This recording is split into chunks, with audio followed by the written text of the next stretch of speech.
Welcome to the Condo Pod, presented by the Canadian Condominium Institute, Eastern Ontario's chapter, your go-to place for everything condos in Eastern Ontario. From governance to legal, from maintenance, management, and community living, we are diving into the topics that matter most to condo owners, directors, and professionals in our region. CCI Eastern Ontario is officially opening the floor for session topic submissions for this year's Ottawa conference held in the fall. This is your chance to help shape the conversations, panels, and presentations that make the Ottawa Conference worth attending. Additionally, if you're not already a CCI member, or perhaps your membership has expired, we are currently offering 18 months for the price of 12 if you sign up early for the 2026-2027 season. Membership has its perks. Gain access to education, insights, and expert knowledge. Sign up today at ccieasternontario.ca/membership. Or click the link in the show notes. Welcome to the Condo Pod, the Canadian Condominium Institute Eastern Ontario's podcast. We are your backstage pass to the people shaping condominium communities in our region. Whether you're a board member, owner, or just curious about condo life, we bring you candid conversations with the professionals, leaders, and change makers working behind the scenes. From legal insights to wild project stories, we're here to educate, entertain, and connect the Eastern Ontario condo community.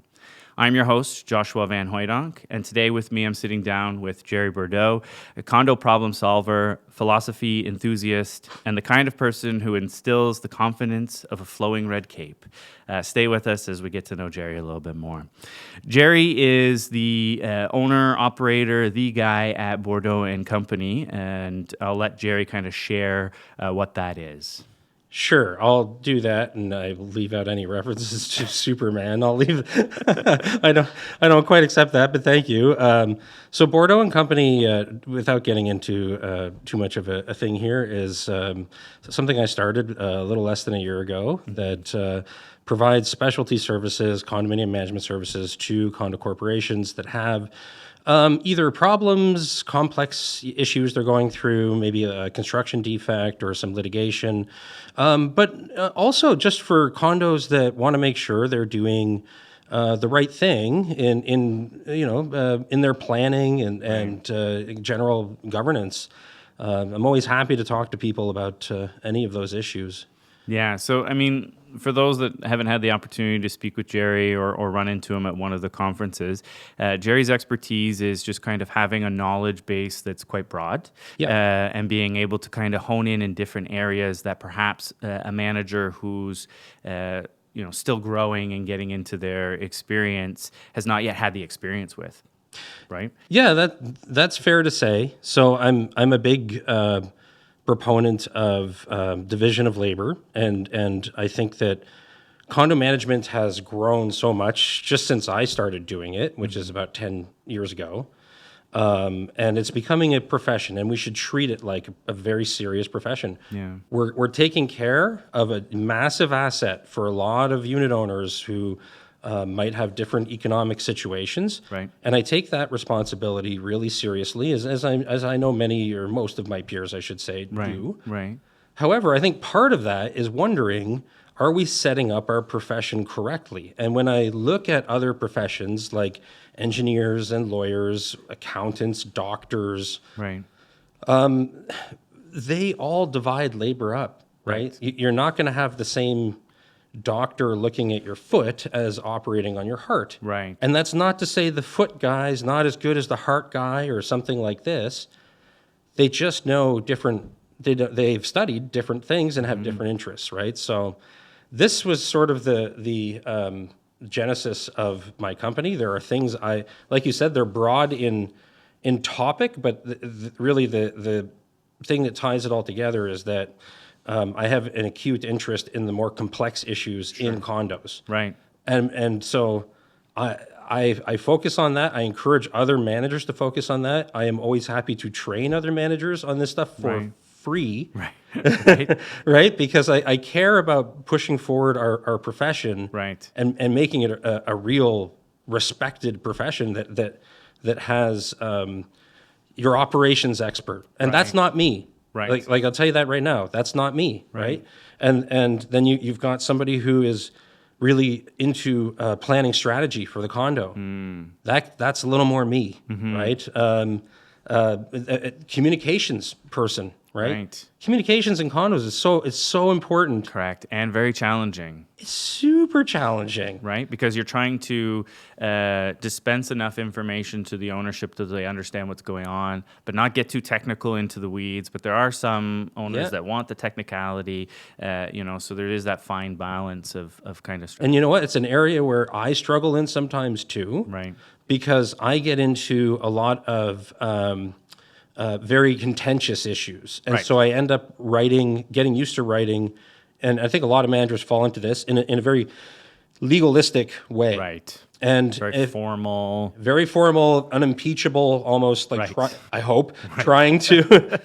And that's not always the best if you're writing the spring newsletter, which I'm not good at, but it's super important because it fosters like a community feeling and that sort of thing, right? So yeah, a lot of managers in our industry have to wear the many hats. Yeah. I know when I'm explaining it to some of my friends or colleagues as they're getting into the industry, it's, you're part accountant, you're part project manager, you're part legal, you're part, operational. And I found that fascinating when I first got into the industry because it was like, I can be a jack of all trades, master of none. But when you don't have that master of one, you're going to miss something. It's impossible for you to be able to manage an organization, a corporation, and in some cases, small to massive. And if you're just that one person, like you're kind of alluding to, there's no way that one person, give or take a little bit, is able to kind of handle that capacity. So what would you see that division kind of looking like in a practical sense? Right. So in a practical sense, I think that we have to start treating professional managers not as administrators. Right. Okay. Like those days are gone. If you're a condominium manager and you spend most of your day chasing squirrels and issuing work orders, I'm not saying you're not doing something valuable. That's essential. Like everybody needs that. However, I don't know that sort of thing is reaching sort of the skill level that I'm talking about differentiating into. Right. I think if you're a condominium manager and you want to be really effective at protecting communities in different ways, or even making them communities, you have to pick something like what I was describing before. So maybe I think there's room in this for a condo communications expert. Sure. Okay. Like that's not me. Right. No. For my side of things, if you have a construction project, I'm especially a building envelope one. Right. I know building envelopes like the back of my hand at this point. I drive through places and I see things, and my wife has to like poke me in the shoulder because she knows I'm like... Yeah. Remember, you're behind the wheel. Yeah, exactly, right? Like, and that's through years of study and pain. Legal issues as well. I mean, like you said, we all have to wear different hats. I think there is room for managers who specialize in legal compliance. Right. And that doesn't mean you're doing a lawyer's job. No, not at all. Not at all. But before something gets to a lawyer, somebody has to realize there's a problem. Right. Somebody has to provide advice to steer away from problems too. Sure. Yeah. And this is part of our mandate as condo managers, is to understand, how do the governing documents work? What does the Condo Act say? It's in most of our agreements. Yeah, even just like when you're going through a situation, knowing what to document, record, like that is a skill set in its own, where in the moment, if you're dealing with a situation, like if we take even just a simple, a flood from one unit to the other, that may escalate to the point where legal counsel needs to get involved. If you're not documenting, when did you call this person? How did you do this? When did you do all those things? I dealt with one case once where I had so much data, but it was not in any sort of order. So it took me, hours to try and dig that stuff out. If you had a specialist that's really good at property damage files, they know exactly what the insurance industries are going to want to see when they start to get into claims. I do think that there's definitely a space for that. Well, and let me just so I agree with everything you just said, and then there are other areas here too, right? So besides people who know construction very well, besides people who will be expert at really setting up those administrators that do issue work orders and that sort of thing, and keeping that all on track. I think you want managers who are excellent at finances, Yes. right? Like I used to say this a lot, and I still agree with it. Like the ultimate manager knows more about accounting than the lawyer does, and more about law than the engineer does, and more about construction than either of the other two, except the engineer do, right? Right. But not as much about any of them in the individual. Sure. I think that is true in an ideal person, but Right. that's not realistic. So what I think is, ideally, we're going to split those up, and I kind of want managers to know pretty much as an accountant does. Right. And I want them to know pretty much as the lawyer, not to do legal work, Yeah. but to predict what the condo is going to need. Sure. Even to recommend, like you should really get your lawyer to look at this declaration. Right. It's not, how do you know that unless you know already? Correct. Right. So I just think the days of one person who knows The generalist. who can tell you everything about your declaration, all your bylaws, tell you about the human rights code, that can tell you whether or not through-wall flashing is required at the foundation, Right. and can tell you whether you should use Blueskin or Tyvek or it's just not realistic. Yeah. It's just not. Yeah, I mean, managers are being pulled in many different directions on a daily basis. There is a misunderstanding, and I've talked about this with some other guests on the podcast, a misunderstanding of what condo managers do because of that tie to the concept of property management and how some people perceive it as just a property manager or even a glorified superintendent at times. So I guess what I would be curious to see is that for that to occur, there would need to be a dramatic shift, at least in the Eastern Ontario market, because that's what we're experienced with, a dramatic shift in how companies are structured. Yeah. So my observation is that it's not just the Eastern Ontario market. Sure. I think that the generalist idea has been the dominant mode, not even just in Canada. I've done quite a bit of studying about the American markets, Sure. and I've gone through the CAI programs there, Right. and it's very similar. It's the same thing, and I do think this requires a shift in mindset. And I think if we don't start taking our profession seriously like other professions do, Right. then we'll be forced to. And that's much more expensive because you'll note that things are getting more complicated, right? And if that's the case, that more errors are going to compound. Right. They'll compound over the years on people who don't mean to make errors, but are not set up to catch the complexity of the issue. Yeah. You don't know what you don't know. Yeah, and yes, and then you're going to see trouble. We already see some signs of this, really, like with trouble and increased expenses and fights between condominiums and managers about who's responsible for what and all this other stuff, right? So I don't think there's a choice, and I think everybody will end up there eventually. Right. But the question is, like, do you do it, preemptively, or do you wait for it to be a must-have? Yeah. Right. Interesting. I really enjoy the concept. I think that most managers that would be listening to this, and even some board members, would appreciate the ability to have team members that specialize in something. And for me, like I would lean to the side of the communication side to start. I would consider myself somebody that's pretty good at writing communications to ownerships. I can differentiate between those times where I do need to be formal and have my P's and Q's dotted so that if it's ever in a court, I'm good to go. And then I can turn around and help provide assistance with the newsletter and making sure that there's community events and that you're broadening that tight-knit community that a condo really should be, is that all for one kind of mentality. But having a team or an individual that specializes in that and is able to dedicate more time and energy to learning that craft, honing in on the aspects, paying attention to trends, and is able to engage with communities more because they're not as deep into reserve fund numbers, and they can dedicate that energy. I think that to any of the managers that are listening, they'd be like, oh my gosh, that sounds wonderful. I could specialize in the stuff that actually brings me a spark. Yeah, well, exactly.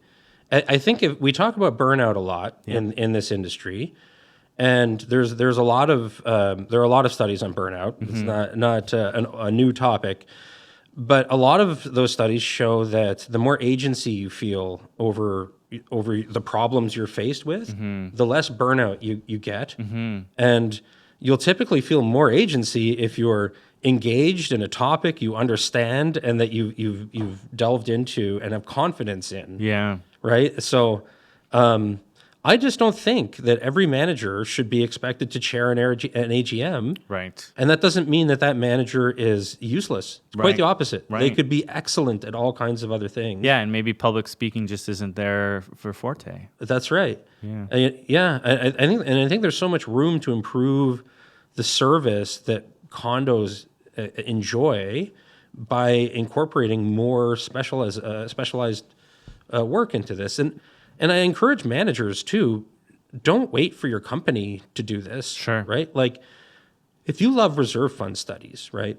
And I do, right? Like, Sure. I have over the years recreated and played with literally dozens and dozens of reserve fund studies. Right. I know I've read the PO guidelines on them. Right. I don't make them and offer them to condos. Sure. But if an engineer hands me a reserve fund study, I'm going to recreate it and test it and make sure it makes sense. Right. And I'm going to provide suggestions, right? And ultimately, it will have to come through the engineer.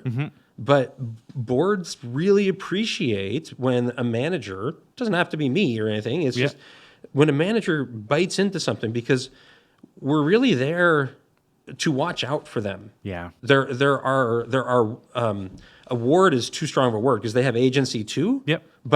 But we really are their guardians. Yeah. That is our job. Yeah. And I don't see it any other way. Right. We're there to provide that industry knowledge. I mean, board members are volunteers. Now, I'm going to give the kudos to those board members that are CCI members and that they're on their game and they're really involved and understand. But I would say that for the majority of board members that I've interacted with, they're in that beginner to maybe just intermediate level of knowledge. Yeah. And we're there as like you said, stewards or guardians to help them get through. And far too often I've seen, and we'll stick in the reserve fund world for a sec, where a manager will receive that draft reserve fund study from the engineer and go, here you go, board, take a look. Let me know what questions you have. And I remember seeing that once and going like, wow, you didn't even read it. Look, when I started as a fresh-faced, much smaller man. Right, baby-faced Jerry. Baby-faced Jerry. Yeah. Still had no hair, but I was like that too. It's coming from an engineer. It Right. must be perfect. Right. What am I going to add to it? Right. And at the time, probably there wouldn't have been as much as I could add to it as I can now. Yeah. But now, like I have seen some, so I will happily, and this is not to get the engineer. It's a team. No, exactly. The engineer and I think we're a team. Yeah. Okay. And I would love it if I was an engineer and I sent this off and that people gave it a review, because I don't want to screw up a whole community either. Yeah. And so now, I read everything. Yeah, so everything. Like one of the things that I say to our board members when we're going through a reserve fund study specifically is that the study's only going to be as good as the data that we give the engineer. Oh yeah. Right? The engineer is working on the data that's provided to them, as well as assumptions and algorithms and all those pieces that come together to devise a plan for the next 30 to 45 years. If we as the managers or the corporation and the board, if you're self-managed, aren't aiding that engineer by providing documentation, challenging some of their assumptions, and kind of saying, well, what happens if we do this versus that? I think it is a disservice. I agree. Yeah. And that's not what owners want. It's certainly not. I think most boards would prefer to analyze in a good faith way what comes in. I mean, if this was a company, right? Like surely you would get advice from an outside party. You would look it over over and over and over if your bank account was on the line for this, Agreed. right? And well, that's why we're there. Yeah. And we have to, as a group, start developing those tracks Right. for different managers and and really make this a profession. We've got a license, an expensive license, I might add, and make it worth it. Right. And again, I'm not saying perfection.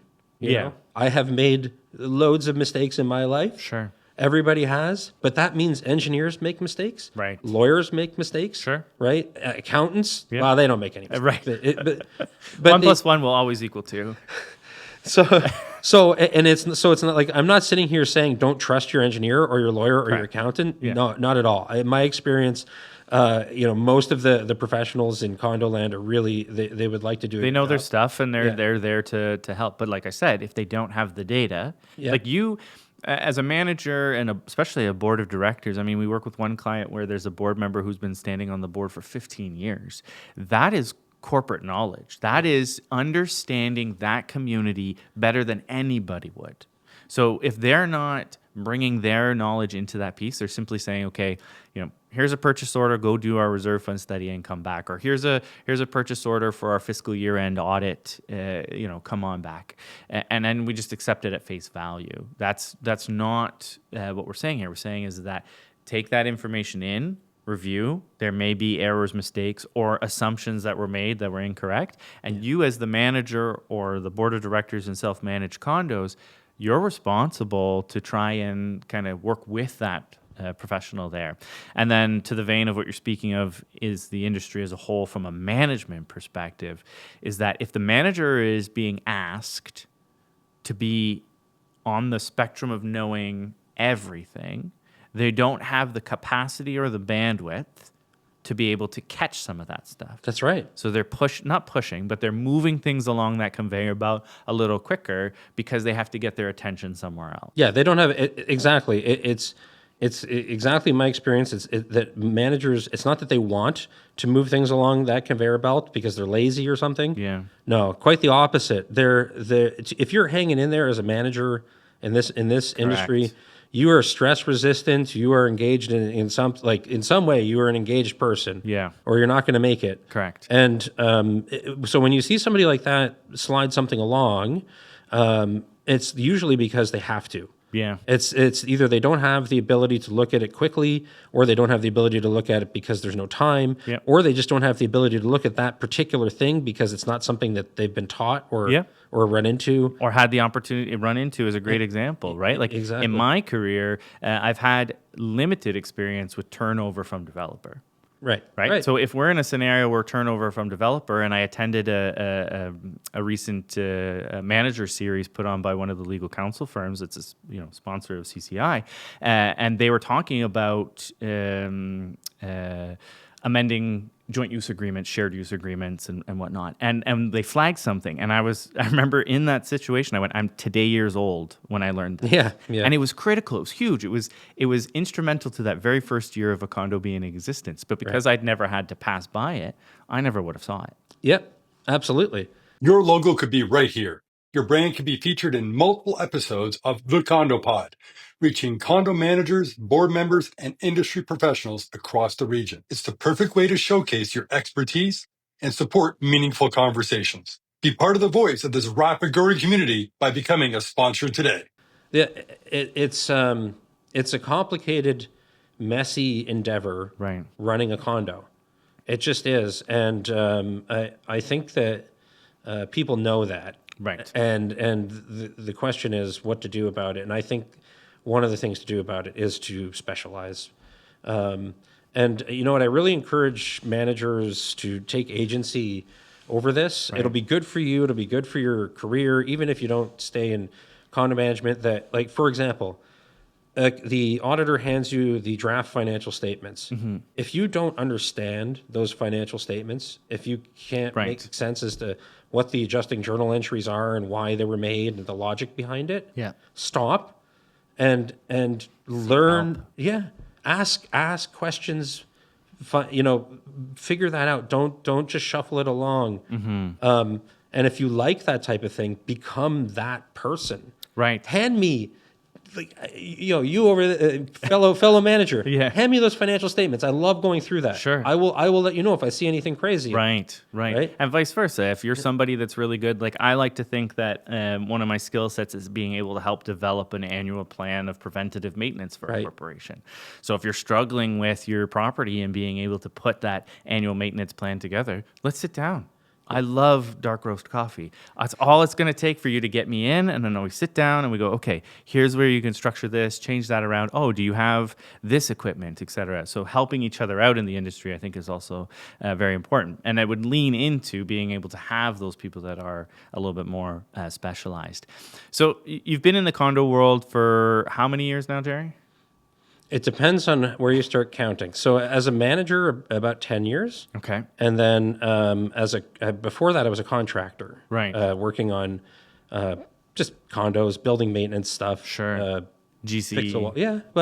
Yeah, and nothing huge, but just like, oh, you need me to redo that interlock? I'll fix your wall for you. Yeah. Before that, I had a whole other career, and I said, you know what? I'd rather do anything but this. And then I ended up being a manual laborer, which I loved, actually. Yeah.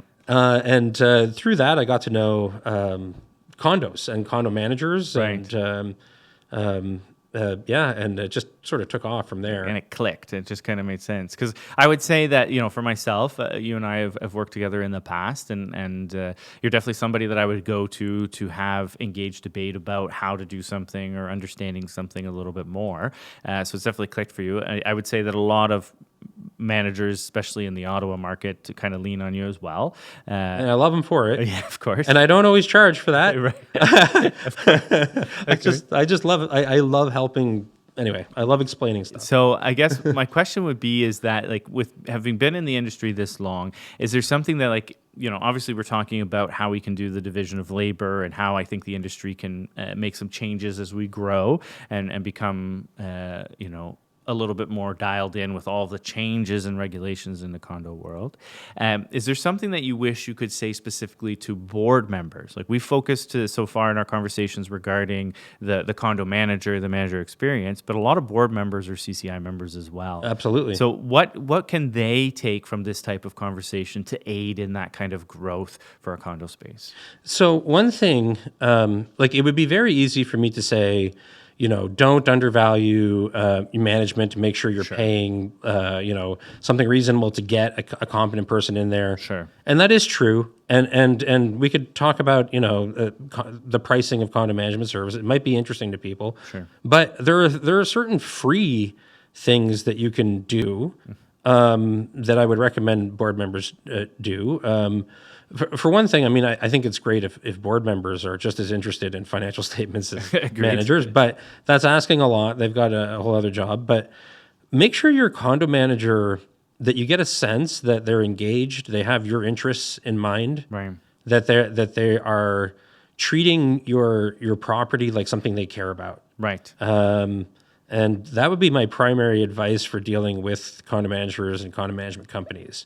So outside of seeing like a spark, like not obviously, I think that those that are watching at home, they can let us know in the comments whether they think that you and I have a spark for condos. But how can a board member kind of capture that when they're working with their manager? Like, what would be some kind of cues that might trigger, well, not trigger, some cues that might flag to them, like, hey, I've got somebody that is engaged. Look, I would say part of this is going to be human intuition. Sure. Part of it is ask the owners how the manager treats their concerns. Right. And if that manager is one of the ones dealing with the owners, but also just pay attention to whether or not the manager is worrying if things are going to go well. Right. And taking it seriously when you raise something. Right. And you know what?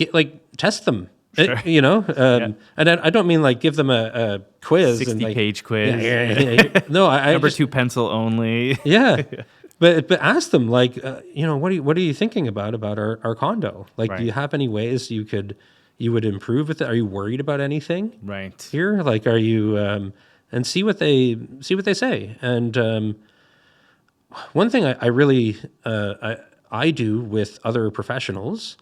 Is I ask them a lot of questions. So if an engineer tells me, we need to make sure that we're not putting the vapor barrier on the wrong side of the wall. Right.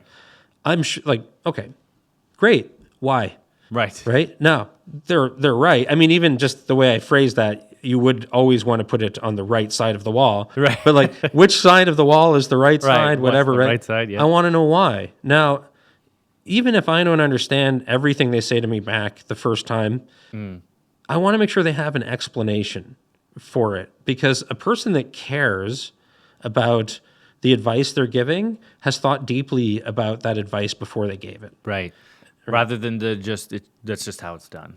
I saw that at another property. Yeah. And That's what they did yesterday. yeah, well, we've been doing it for 20 years that way. Exactly. No, like you want to make sure a manager is engaged, and if they don't know something, by the way, that's perfectly fine and reasonable.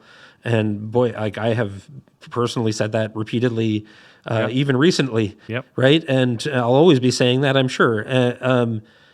But if they're engaged in going to find out, right, like if they tell you they don't know the same thing twice, that's a problem. Right. The first time, I understand, but then you if you're engaged, you're going to go find out, Right. and you'll always know from that point. Right. So Right. And that's a good example. Whereas, like, let's take, let's go back to the audit because we were talking about that earlier. As a board member, I say, okay, well, what's an adjusting journal entry? right, And you as a manager, maybe you know, maybe you don't. Some people aren't as deep into the financial world as they should be, in my opinion. But you can say to your board confidently, I don't know the answer to that question at this moment, but I'll get back to you, and go find the answer and come back. If you go to that next board meeting and they say, okay, what did you find out about adjusting journal entries? And your manager goes like, I don't know. yeah. That was, in theory, Or- it's a month between the two meetings, and that whole period of time, the manager didn't see that was an important question to you as a board member. I didn't care to go get you the answer. Yes, you're right, and I think there's levels to this too. So like the answer you gave would be the absolute worst one. Yeah. I don't know, and I didn't really even do anything to find out. Sure. The second best answer would be, this is what the auditor said is an adjusting journal entry, Right. right? And then the best answer would be, I now understand what an adjusting journal entry is. Sure. I spoke with the auditor. They explained it to me. I'm not putting words in the auditor's mouth. I hate when people do that. Yeah. Put words in somebody else's mouth. But this is my understanding of it, and this is why I think it makes sense. Right. Something was not coded correctly. Something belonged in the reserve fund. Right. We're making, just as the name sounds, an adjustment to the journal. Right. Right. And this is coding the entries where we're going to fix your so your balances are going to change on the balance sheet now. You're going to see a different asset, or whatever the case is, right? Yeah. And then now you're explaining to the board how the assets on the balance sheet tie with the journal entries. Right. So I don't know who the famous person was that says, if you can't explain something to a 4-year-old and then you don't understand. Then you don't understand it. Yeah. I think that's largely true. And so ideally the manager comes back and demonstrates that I really grabbed hold of this. Right? Sure. Like one of the things that I do, especially when it comes to some of our major capital projects, is that when you get into the specifications of a project or the working drawings of a project, and the board doesn't, grasp, and perhaps the engineer's not at that call, and you're going through something, and they go, okay, well, what does this mean, and what does that do to that, and et cetera. If I don't know, usually what I'll end up doing is I'll tag in, the professional, in this case the engineer, have them meet with us and the board and go through it together, if that's reasonable. But to your point, it's very important to me as a manager that I understand the why behind the aspect that we're talking about. I'm not just focused on, okay, let me get the definition of insulation and now just share the definition of insulation with my clients. It's, okay, I need to understand, okay, there's insulation and it's in between this space, and what does it kind of do? Why is it there? What does our value mean? All those little pieces that come together. I don't need to become an expert by any means. That's why, there's other experts in the industry, but I need to become knowledgeable. And that ties back to the conversation we were having about condo managers need to be knowledgeable in a vast array of things. Yes. Look, I hate Star Trek. So yeah, hate it. But you're going to twist my arm. Never talk about Star Trek. You're going to twist my arm into making an Mike's analogy. in the crowd just screaming, yeah. But the condo manager is the captain in Star Trek, right? You're not the science officer. You're not the helms person. You're not the doctor or whatever. You're there for your flexibility and judgment and curiosity and your leadership. Right. That's what the engineer's not expected to have leadership. Right. Okay? You are. Right. you are a dear manager, or some manager who specializes in leadership is, right? Right. That's the purpose. You are leading this. Yes, you're not making the final decision about it. In that way, you differ from the captain a little bit. Sure. But you're still like you are the one everybody's reporting to. You're the one synthesizing, and you're still going to recommend. If you're not recommending, I really don't like when managers tell me they don't like recommending a course of action. Agreed. Agreed. Well, I mean, like you should, like the board has the ultimate final say, right? That's the whole point of having the elected board of directors. They have the vested interest in their asset, but you as a manager have the industry knowledge, and you can kind of, as you get more proficient in your craft, you can start to forecast how things are going to go depending on a type of decision. Yeah. Right. So what I said, even last night at a board meeting, we were having a discussion about something, and I said, well, okay, if this is the decision you make, this what might happen down the line. If you go down this road, this is what might happen down here. I would recommend this because, and I outline why I think that this would be the way to kind of go through. But if you need more information, we can get that. See, that's excellent in my view. Like. That is the type of way I handle it. Is you're gonna rain out. This is another way to know if your manager cares. By the way, is if they're writing out all of the possibilities and risks associated with them, and then actually picking one of them. Like if I were you, this is what I would do. Yeah. And by the way, this whole thing about everybody in the world trying to avoid liability for whatever, I don't believe in that. Sure. Like you should be avoiding liability by doing a really good job of providing good opinions that you're willing to stand behind. Yeah, not by avoiding providing opinions. Yeah, a board member once said to me, walking out your front door has risk. Yes. So show me the risk assessment. Yeah. Right? Like if somebody's saying, well, we have a liability if we do this, show me what that liability is. And then the board gets to determine whether that risk is something that they're tolerant to or not. Yeah. Yes.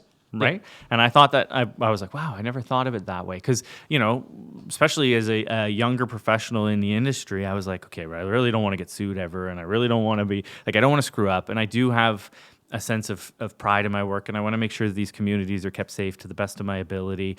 There's nights where I'm up late thinking about, how can I make this work? So my risk tolerance when I first started was very low.